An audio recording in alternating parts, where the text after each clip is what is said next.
Al-Fatihah. Bismillahirrahmanirrahim. Alhamdulillahirabbil alamin arrahmanirrahim maliki yaumiddin iyyaka na'budu wa iyyaka nasta'in ihdinas siratal ladzina an'amta 'alaihim ghairil maghdubi 'alaihim waladdallin. Nawaina ta'alluma wa ta'lima wa tadhakkura wa tadhkira wa naf'a wal intifa' wal ifada wal istifadah wal hatha 'ala tamassuki bi kitabillah wa sunnati rasulih wa du'a ilal huda wa dalalah 'alal khair tiga amradatillahi wa qurbihi wa thawabihi. Allahumma aftah alaina futuhal arifin bihikmatika wansur alaina rahmataka wa dzakirna ma nasina ya dzal jalali wal ikram. Sallallahu ala sayyidina Muhammadin wa ala alihi wa sahbihi wa baraka wasallam. Baik. Waalaikumsalam. Iya. Ya. Ya. Ya. Kita lanjutkan ke apa? Season baru ya. New season. Nah, jadi tidak pakai pause, langsung sambung. Ya, biasanya kalau pause itu ntar males ininya melanjutkannya. Ya. Muqaddimatan lihazal fasl al-jadid. Jadi kita masuk ke pembahasan akidah ya, ilmu akidah. Ini adalah ilmu yang apa ya? Yang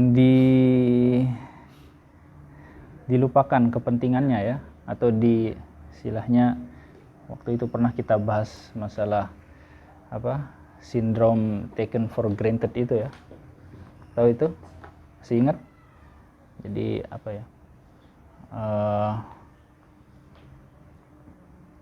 Ya kita menganggap sesuatu itu yang memang seharusnya begitu gitu.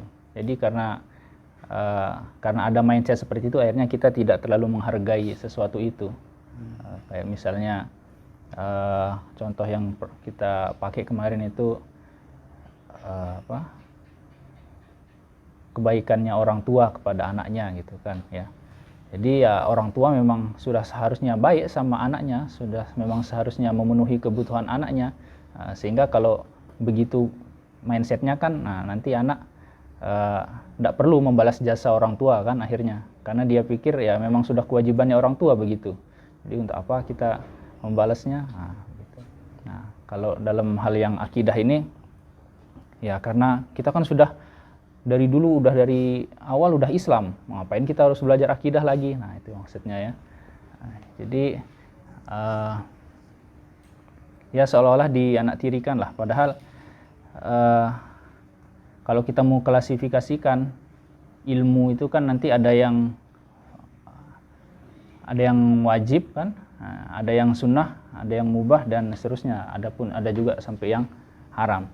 Nah, tapi kalau kita fokus ke yang wajib, misalnya wajib itu juga nanti dibagi ke wajib ain sama wajib kifayah. Nah, nanti ada ilmu-ilmu juga yang masuk ke dalam dua kategori wajib itu, aini sama kifai. Nah, itunya kalau kita bilang apa ilmu wajib, ilmu yang wajib ain, artinya yang wajib dipelajari oleh setiap orang, tidak boleh diwakili. Biasanya kita itu yang terbesit di pikiran kita itu apa? Fikih biasanya ya. Karena wajib ain itu fikih, karena semua orang sholat, semua orang puasa, semua orang wajib menjalankan syariat dan itu tidak bisa diwakili, maka ilmu untuk menjalankan syariat itu kan ilmu fikih. Berarti ilmu fikih itu hukum belajarnya adalah wajib aini, wajib dipelajari oleh setiap orang, masing-masing orang wajib mempelajarinya. Biasanya yang terbesit itu, padahal kalau kita mau klasifikasikan, kalau kita mau urutkan, wajib aini yang paling pertama urutannya itu sebenarnya ilmu akidah ya. Nah, ilmu akidah, cuma itu tadi karena ya taken for granted tadi ya, kita sudah merasa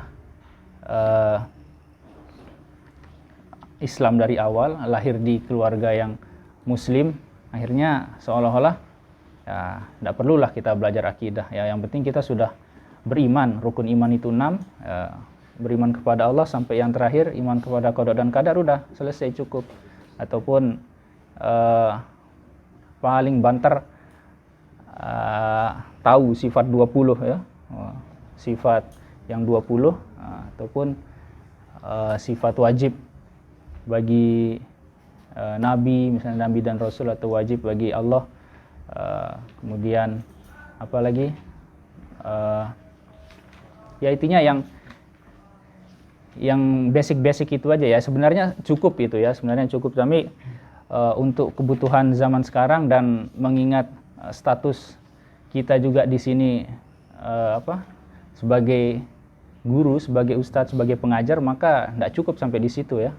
Harus lebih dari sekedar tahu sifat wajib, mustahil, jaiz bagi Allah dan bagi nabi dan rasul.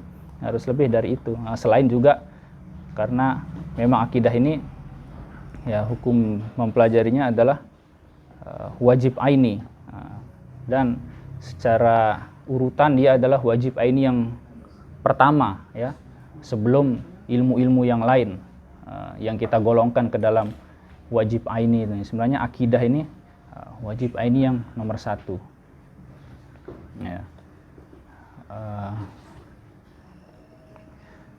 Kenapa? Karena kalau kita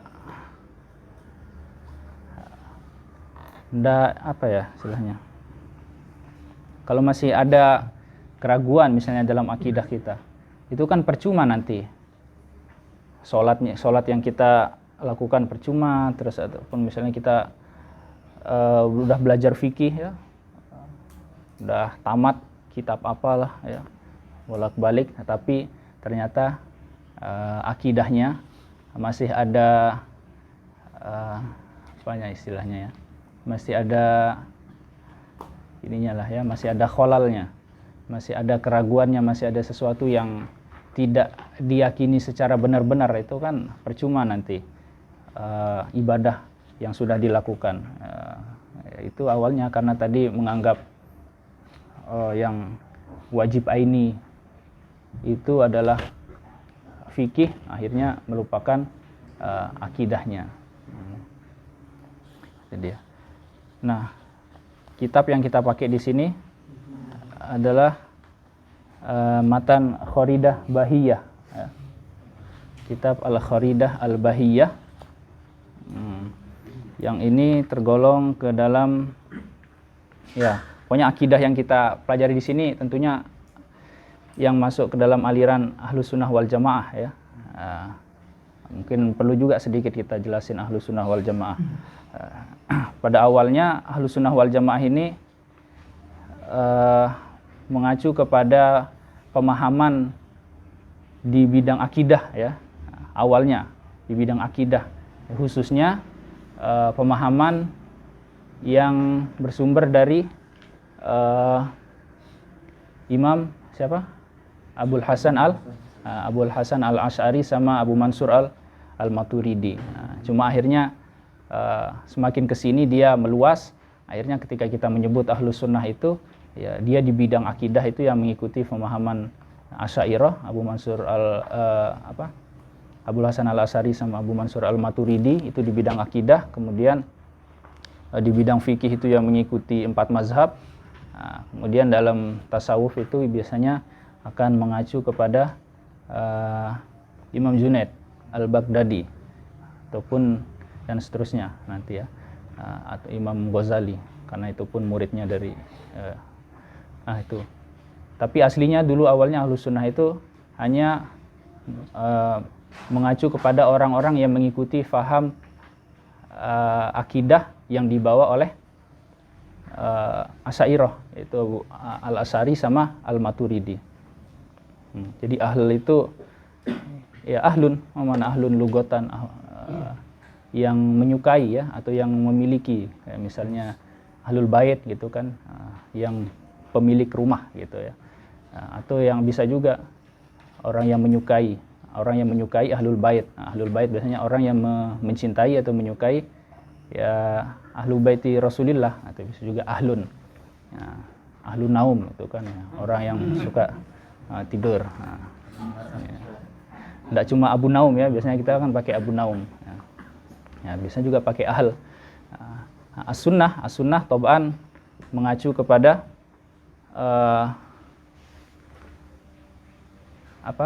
pengertian dari sunnah dalam ilmu hadis. Apa itu? Kullu af'alin wa aqwalin wa taqriratin min Rasulullah sallallahu alaihi wasallam. Terus kenapa? Ya mungkin ada muskilah sedikit ya. Kenapa dia ahlu sunnah? Kenapa enggak ahlul Quran aja ya? Secara ini kan secara tingkatan itu ya Al-Quran lebih tinggi daripada sunnah. Ya karena di zaman dibentuknya istilah ahlus sunnah ini ada mulai faham-faham yang mulai menolak sunnah ya. Artinya dia hanya ingin memfokuskan hukum itu pokoknya kepada Al-Quran saja. Nah, kepada Al-Quran saja sehingga harus muncul ada golongan yang membangkitkan sunnah. Maka dibentuklah istilah dengan nama ahlus sunnah. Artinya kita ahlus sunnah aja kita pakai ya. Sunnah aja kita amalkan apalagi Al-Quran. Jadi Al-Qurannya itu tidak perlu disebut. Makanya yang dipakai ahlus sunnah. Karena pada saat istilah itu dipakai, yang tren yang sedang menyebar pada saat itu adalah ada orang-orang yang mulai menolak sunnah, mulai menolak hadis, yang maunya langsung kembali kepada Al-Quran saja. Makanya dipakai dengan istilah ahlus sunnah. Ya pastinya ahlus sunnah wal jamaah ini, al-jamaah juga, al-jamaah, ahlus sunnah wal jamaah. Al-jamaah ini dia ada yang mengartikan dengan ya kelompok, ya pastinya jamaah. Ada yang bilang juga sahabat, ya sahabat artinya tadi kan ahl sudah kita terangkan bisa orang yang memiliki atau bisa orang yang mencintai. Jadi kalau memiliki kan tidak pas kan. Jadi lebih ke mungkin yang mencintai, menyukai atau mengamalkan. Karena juga selain ada kelompok yang mulai mengesampingkan sunnah, ada juga kan kelompok-kelompok Islam dulu yang membenci para sahabat, ya kan, mengkafirkan sahabat, mencaci maki sahabat, membenci sahabat. Makanya dijadikanlah kelompok atau golongan yang mendukung sunnah dan mencintai para sahabat itu ahlus sunnah wal jamaah. Ya pastinya ahlus sunnah wal jamaah ini istilahnya ya baru belakangan hadirnya ya. Tidak ada di zaman Rasulullah, tidak ada. Kemudian di zaman sahabat juga belum ada. Ya, terus karena memang pada saat itu Muslim memang mayoritasnya akidahnya ataupun pemahaman Islamnya itu masih bagus ya, masih belum banyak percampuran atau masih belum banyak gangguan-gangguan, masih belum banyak keanehan-keanehan dalam pemikiran Islamnya itu. Makanya pada saat itu karena memang semuanya masih bagus, artinya tidak perlu dikasih nama. Ya udah semuanya Muslim dulu ya. Ya, tetapi kan seiring perkembangan zaman, Rasulullah wafat, para sahabat wafat, kemudian wilayah Islam meluas, kemudian berbagai macam orang dan background itu masuk ke dalam Islam. Akhirnya kan mulai timbul pemahaman yang aneh-aneh kan di dalam Islam, sehingga muncullah firqah-firqah. Mungkin firqah yang pertama mungkin Khawarij gitu kan ya. Khawarij, terus yang menentang Ali, terus nanti yang mendukung Ali Syiah. Terus nanti perlu lagi namanya di antara Khawarij dan Syiah yang tidak kemana-mana, namanya Murji'ah itu misalnya. Terus berkembang, ada namanya lagi Mu'tazilah, ada namanya lagi Hasyawiyah, ada yang namanya lagi kalau yang ngajar ilmu kalam pasti tahu ya, Jabariyah, ada Qadariyah. Ini kan mereka punya nama-nama sendiri dan membawa faham-faham, pemahaman-pemahaman masing-masing. Nah, akhirnya perlu sebuah nama yang dimana nama ini mengumpulkan kelompok orang-orang yang masih bagus, yang masih murni, yang masih benar pemahamannya terhadap Islam.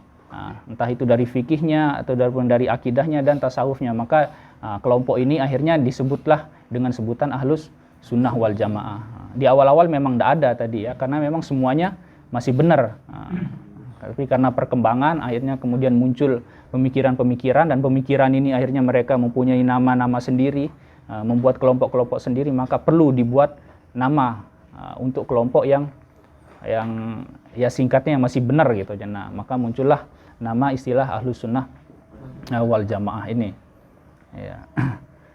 Ya bukan berarti kita Ahlus Sunnah wal Jamaah berarti kamu ikut kepada akidahnya Asy'ariyah ya, Abul Hasan Al Asy'ari sama Abu Mansur Al Maturidi. Berarti nah terus sebelum itu akidahnya bagaimana? Sebelumnya Asy'ari sama Maturidi, terus akidahnya mengikut mana? Ya ikut Rasulullah, sama Abu Hasan Al Asy'ari sama Abu Mansur Al Maturidi juga mengikuti akidahnya yang diajarkan oleh Rasulullah. Karena memang tapi karena itu tadi, karena banyak mulai datang subhat-subhat, muncul kelompok-kelompok yang membawa subhat, yang membawa pemikiran-pemikiran nggak jelas itu, maka lahirlah sosok Asy'ari sama Maturidi ini yang kembali memilah dan memilih dan menjelaskan mana pemahaman akidah yang masih murni, yang masih bersih, yang masih lurus. Makanya dinisbahkanlah akidah Ahlus Sunnah wal Jamaah kepada Asy'ari ini. Bukan nisbahnya itu atau hubungannya itu bukan berarti Imam Asy'ari atau Imam Maturidi ini membuat kembali akidah baru, enggak, tetapi hanya menjelaskan kembali mana yang benar, memilih-milih dari kesemerabutan pada zaman itu, ya, yang sudah terjadi kan udah nggak jelas. Maka ketika kita bilang diri kita Ahlus Sunnah wal Jamaah, maka jangan ragu juga, oh berarti kita akidah kita ngikut Imam Asy'ari sama Maturidi dong, nggak ikut kepada Rasulullah. Ya enggak juga, karena nisbah Ahlus Sunnah wal Jamaah kepada Imam Asy'ari sama Maturidi ini bukan nisbah atau bukan hubungan bahwasanya dua orang ini yang membuat akidah baru, enggak, tetapi hanya menjelaskan kembali atau menerangkan kembali akidah yang dibawa oleh Rasulullah. Itu sebenarnya. Begitu juga dengan mazhab fikih, ya, kalau kita kembalikan ke fikih, ya, bukan berarti kita kamu ngikut ke Syafi'i, Hanafi, Maliki sama Hambali, oh kenapa nggak ikut langsung ke Rasulullah? Nah, itu sebenarnya ya justru kita ikut Rasulullah, ya, tetapi karena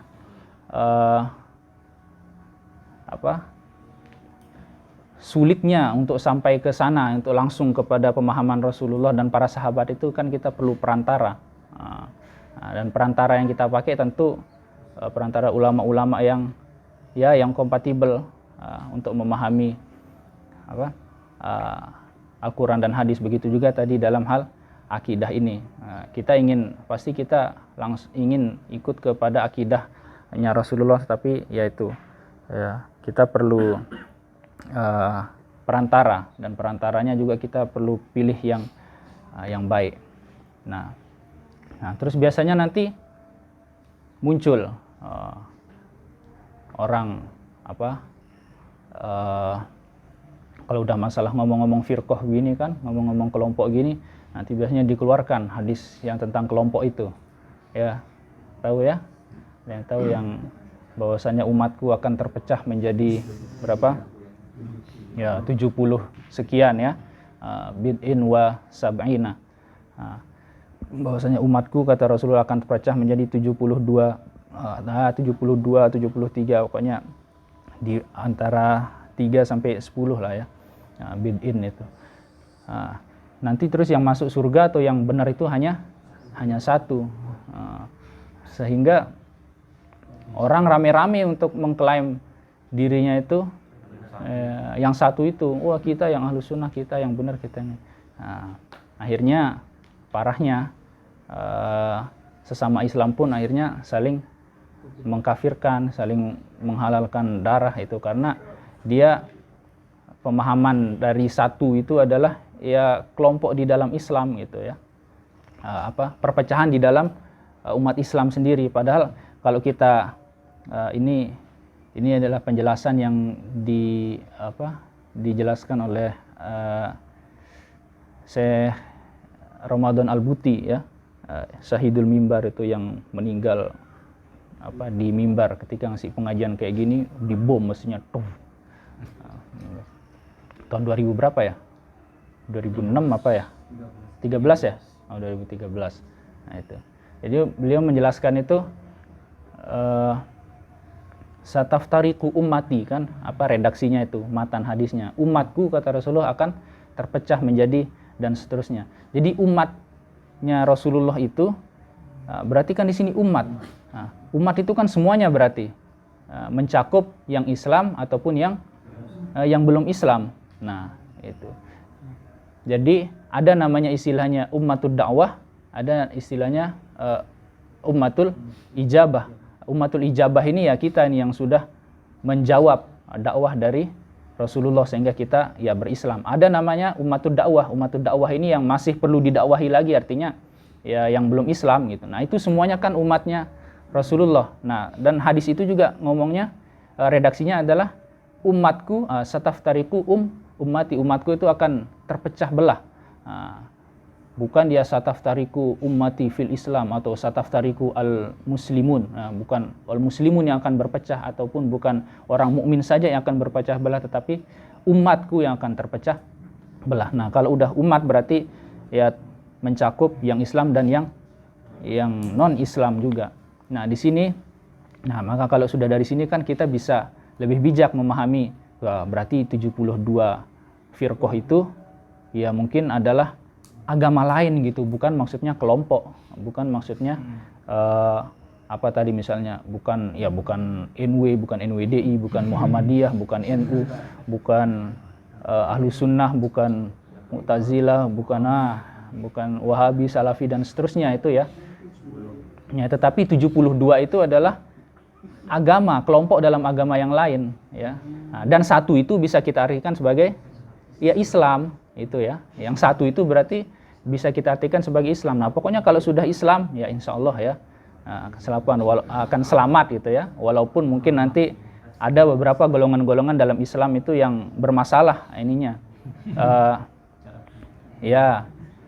pemikirannya. Seralah, tapi kalau sudah Islam ya insya Allah akan masuk surga. Jadi kalau kita memahami seperti ini kan kita bisa lebih bijak melihat kelompok-kelompok yang lain di dalam Islam itu. Jadi kita ya hatta sampai kelompok yang mungkin sangat-sangat ekstrim ya dalam Islam ataupun yang mungkin sudah dilabeli secara sesat gitu ya, kita masih bisa, kita tidak ikut ekstrim juga gitu, karena kita memahami ya bahwa dia masih masuk ke dalam anggota yang satu itu, yaitu Islam. Nah, jadi yang 72 itu sebenarnya bukan perpecahan yang terjadi di dalam Islam, tetapi ya 72 itu ya mungkin agama yang lain gitu ya. Ya entah itu Majusi ataupun agama ya Nasrani, Yahudi, apa lagi? Ataupun ada yang membuat agama yang lain ya akan masuk ke situ lah ya. Nah, itu dia. Nah, pokoknya akidah yang kita pelajari di sini adalah akidah Ahlus Sunnah wal Jamaah.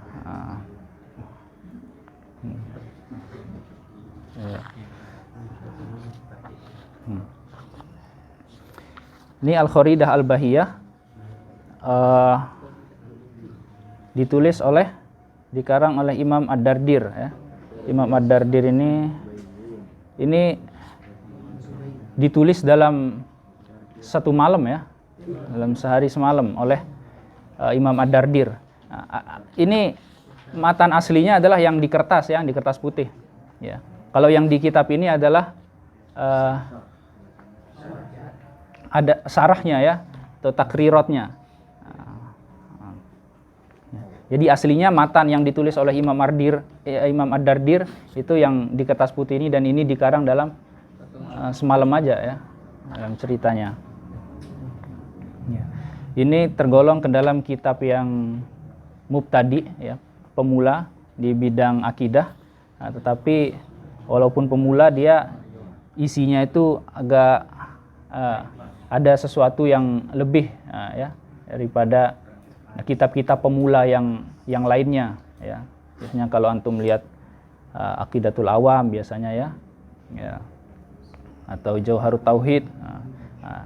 Itu kitab-kitab pemula semuanya, tapi saya pilih yang ini Al-Kharidah Bahiyah karena ya walaupun kita pemula tetapi sudah harus pemula yang agak lebih sedikit ya, karena ya walaupun pasnya juga yang pemula-pemula banget yang kita bahas, tetapi tidak apa-apa lah ya, kita optimis saja ya.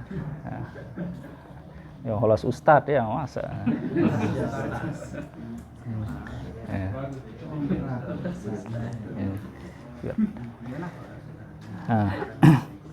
Jadi nanti sebelum kita mulai membaca kitab yang takrirotnya, kita baca matannya dulu ya. Kita baca matannya. Di sini matannya ini ada 71 apa 72 sekitar itu ya. 71 72 pokoknya antara itu. Bait. Nah,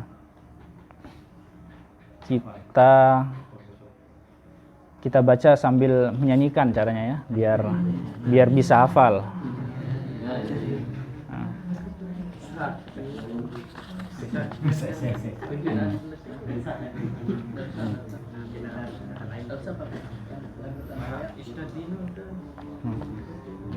Ini dengerin dulu ya, nanti kita coba bareng-bareng. Matanul Kharidah Al-Bahiyah lil Imam Ad-Dardir.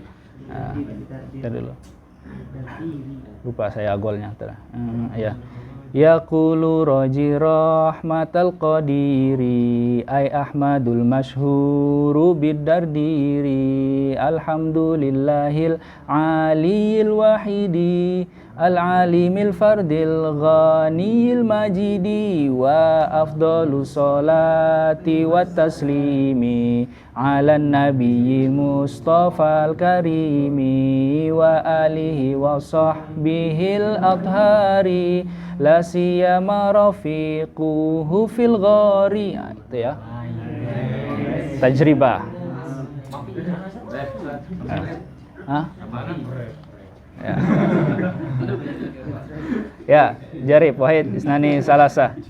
Yaqulu rajira qadiri ay ahmadul masyhuru bid-dardiri alhamdulillahil aliyil wahidi al-alimil fardil ghaniyil majidi wa afdalus salati wat taslimi ala nabiyil mustafal karimi wa alihi wa sahbihil athari la siyama rafiquhu fil ghari wa hadhihi aqidatun saniyah samaituhal kharidatal bahiyah latifatun saghiratun fil hajmi lakinnaha kabiratun fil ilmi takfika ilman in turid an taktafi li annaha bizubdatil fanni tafi wallahu arju fi qabulil amali wan naf'a minha thumma ghafraz zalali aqsamu hukmil aqli la mahala hiyal wujubu thummal istihala thummal jawazu thalisul aqsami fafhamun ihtalazzatal afhami wa wajibun syar'an 'alal mukallafi ma'rifatullahil 'aliyyi fa'rifi ayyariful wajiba wal muhala ma'jaizin fi haqqihi ta'ala wa mislu zafi haqqi ruslillahi alaihi mutahiyatul ilahi fal wajibul aqlimu malam yakbali al-intifa fi dhatihi fabtahili wal mustahilu kullu malam yakbali fi dhatihi thubuta diddal awali wa kulla amrin qabilin lil intifa wali subuti jaizun bila khofa thumma alaman bi anna hadzal alima ay masi wallahil aliyil alima min ghairi syakin hadithun muftaqiru li annahu qama bihi taghayyuru huduthuhu wujuduhu ba'dal adam hiduhu huwal musamma bil qidam fa'lam bi annal wasfa bil wujudi min wajibatil wahidil ma'budi zahirun bi anna kulla athiri yahdi ila mu'athirin fa'tabiri wazitu sama sifatan nafsiyah Tuma taliha khamsatun salbiyah wa yal qidam bidzati fa'lam wal baqa qiyamuhu binafsihi nil taltuqa mukhalifun lil ghairi wahdaniyah fi dzatihi aw sifatihi al aliyah. Baik, kelas. Yakfi. Itu ya. Setengah. Ya. Ya sekalian apa? Ya mudahan bisa kita hafal ya. Amin. Insyaallah. Bisa.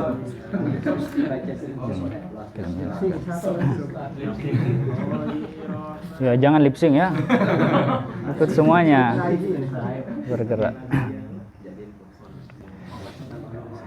Nah ini sebenarnya kalau di pondok-pondok yang tradisional ini ya diajarkannya di ya santri-santrinya yang sanawiyah ya aliyah, tapi ya kita di sini di ustadznya ya apa sah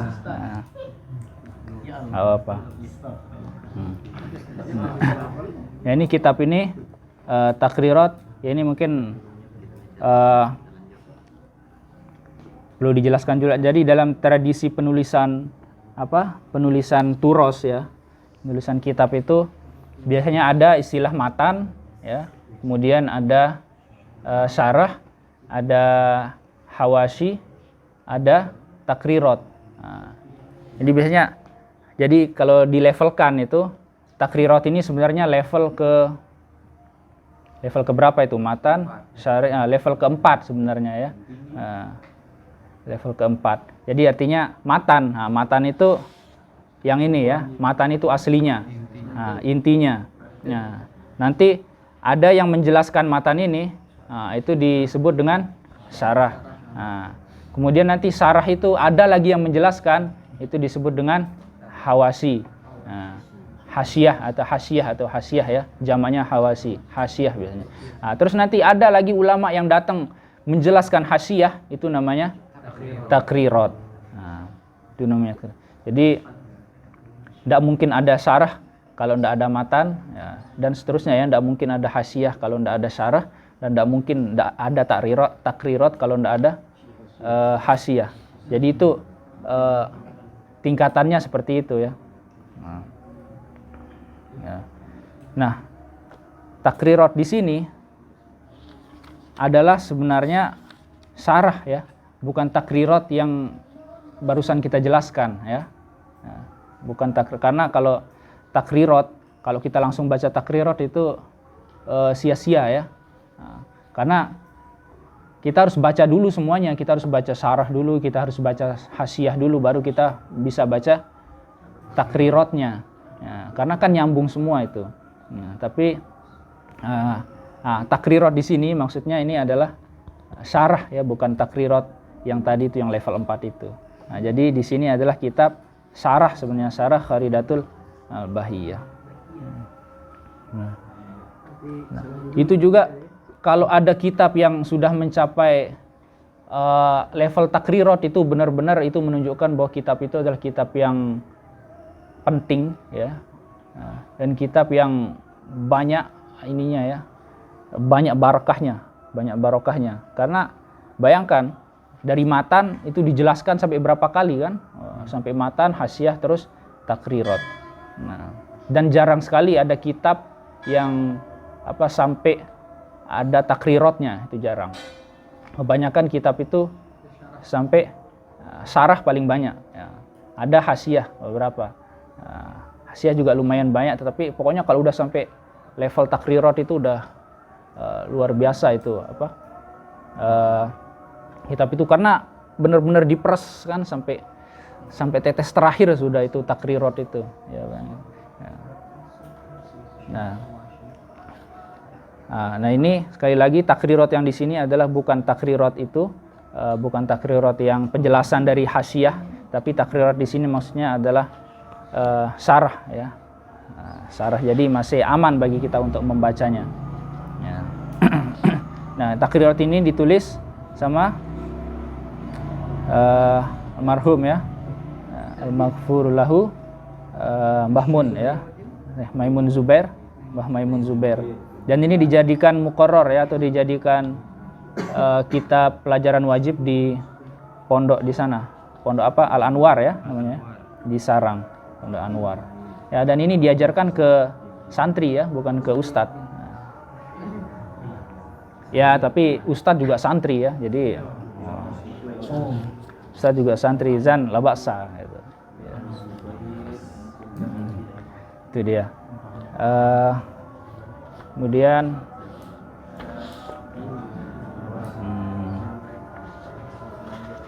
apalagi mukadimahnya.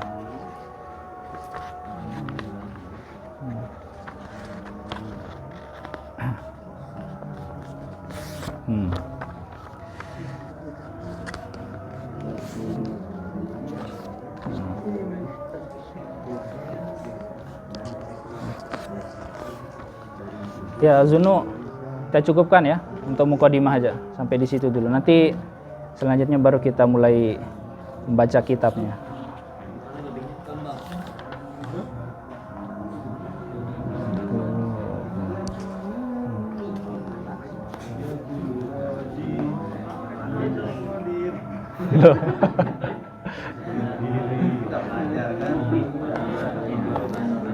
Ayo.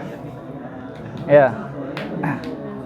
Semoga Allah memberikan kita taufik ya untuk bisa menyelesaikan apa yang sudah kita mulai. Ya pokoknya istiqomah aja ya. Kita tidak perlu pakai absen, tidak perlu pakai apa. Kalau yang mau belajar ya datang aja belajar di sini. Ya, khalas Ustaz. Ada? Baik, wassallallahu ala sayyidina Muhammadin wa ala alihi wa sahbihi wa baraka wasallam walhamdulillahi rabbil alamin. Enggak usah kasih